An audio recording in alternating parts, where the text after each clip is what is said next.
Sino naman po ang inyong kabiterang May Reyes, nagbabalik at handa-handa na naman po kumara para sa inyo. So for today's video, may panibago na naman po tayong i-review na product na feminine wash, of course. Ayan. So, bago po tayo mag-proceed sa ating video for today, click nyo naman po ang bell button nyo sa baba para po lagi kayong updated sa aking mga bagong video and mag-subscribe na po kayo. Ayan. So, tara na.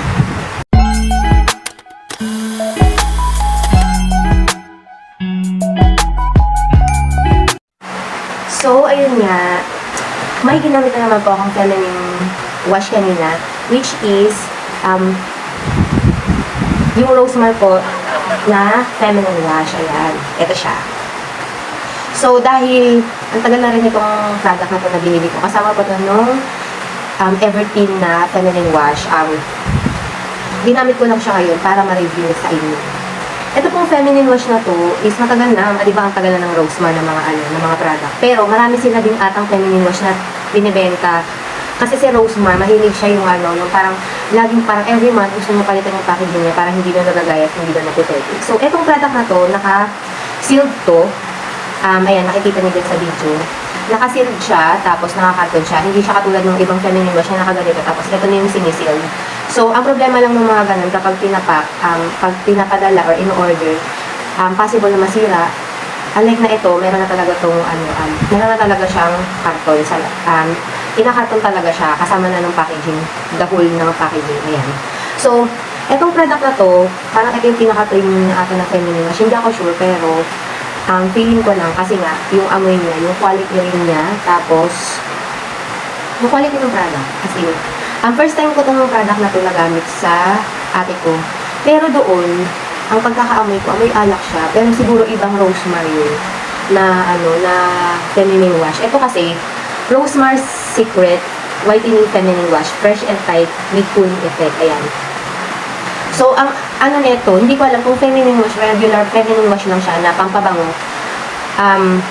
Yung nagamit ko sa bahay ng ate ko Or ito, iba to, kasi may whitening feminine wash siya. So, nakakaputi siya. Yun yung kiniklaim niya eh. Nakakaputi siya, nakaka-tight with cooling effect siya. So, ito, first time ko lang siyang ginamit ngayong araw. So, medyo kasi, parang nangunguting-nguting na naman yung mga singit-singit natin, ang ating mga thinking, ganyan. Kasi mga singit-singit, pagka ganun, pagka medyo nangingitin-ngitin na yung mga singit-singit natin, try natin gumamit ng mga whitening. So, ito, whitening feminine wash siya.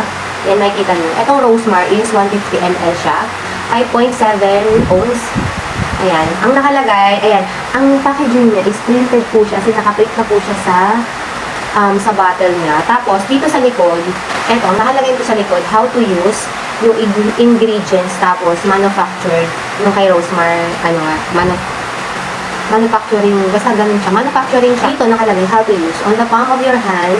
Ay, magbabasa na naman po tayo kasi kailangan po natin basahin ang mga product at hindi ko po kayang kabisaduhin yan. So, binabasa ko para sure kayo na ito yung nakalagay dyan. Tapos, makikita nyo rin sa pinicturan ko kung ano talaga yung nakalagay dyan ang hula. Ayan. How to use. On the palm of your hand, dispense small amount of the product. Work with water to create ladders. Ayan. Cleanse your vaginal area. Gently rinse with water. Use it on daily and as needed basis.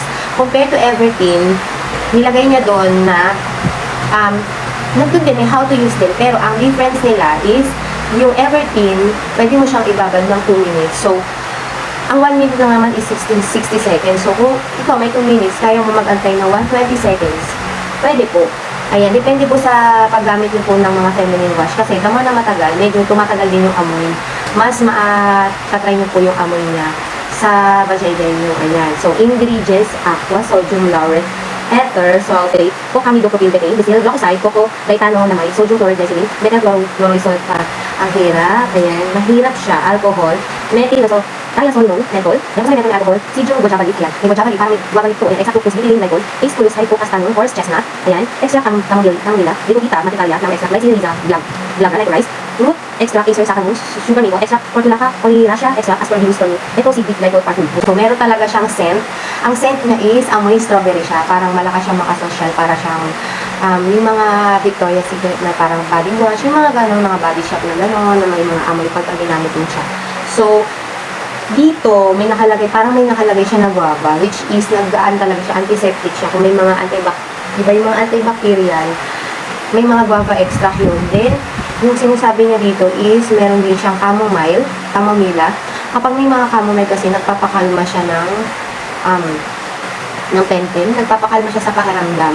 So, kung meron cooling effect to, may tendency talaga na ma-relax kayo. And yun nga, alam niyo yung pakiramdam na parang kalmado lang yung yung parang hindi kayo nakakaramdam ng sobrang pagka-shock doon kapag ginamit niyo yung product. So, talagang nirelate sa chamomile. Hindi talaga, pag kami kasi sa trabaho ko, di ba, pagka naglinis sila natin, gusto nila yung iba, minsan gusto nila ng chamomile, pag gusto nila makalma, magpaantok, gano'n. So, possible na itong product na to, kasi first time ko lang ginamit ngayon lang, ngayon today lang, na, yun nga, hindi katulad ng ibang, di ba, Everfeed, kapag ginamit mo yun, ang lamig talaga, kahit tapos ka na maligo, mararamdaman mo siyang malamig pa rin siya. Ito, kalmado lang, kahit may cooling effect siya, sa time na ginamit mo siya, pag nirinse mo, di ba, hindi siya ganun kalala yung pagka malamig na. As in, kalmado na, hindi yung kalmado na parang walang effect. Kalmado siya na mararamdaman mo na uma-effect sa'yo yung feminineness niya. Ayan, so ayan lang yung mga nakalagay dito. Manufactured, hindi pala siya manufactured by, manufactured for Rose Market Consumer Goods Trading. So, ibig sabihin, exclusively para lang siya kay Rosemar, etong minanufacture nila from packaging and from content po dun sa loob. Ayan, so ito na nga yung kiniklaim ni Rosemar dun sa mga TikTok kasi di ba parang nagkakaroon sila ng problem yung iba pang mga CEO. So ito, exclusively para lang sa kanya. So hindi pwedeng magbenta sa si manufacturer na katulad nito, na ganito yung formula and ganito rin yung packaging kasi exclusively na yun para sa kanya for manufactured for. Hindi ko lang alam dun sa mga manufacturer kung may mga ginagaya pa silang kasi pwede silang kasuhan ng Rosemar. Ayan, manufactured. Ayan, May 2023. Ang nakalagay dito, di pa pag manufacture, MFG, eto, FMG nakalagay. Ayan, hindi ko alam, so parang meron na tatong may error dito. Typo error, ayan. Nakalagay siya dito, May 2023, tapos EXP, May 2025.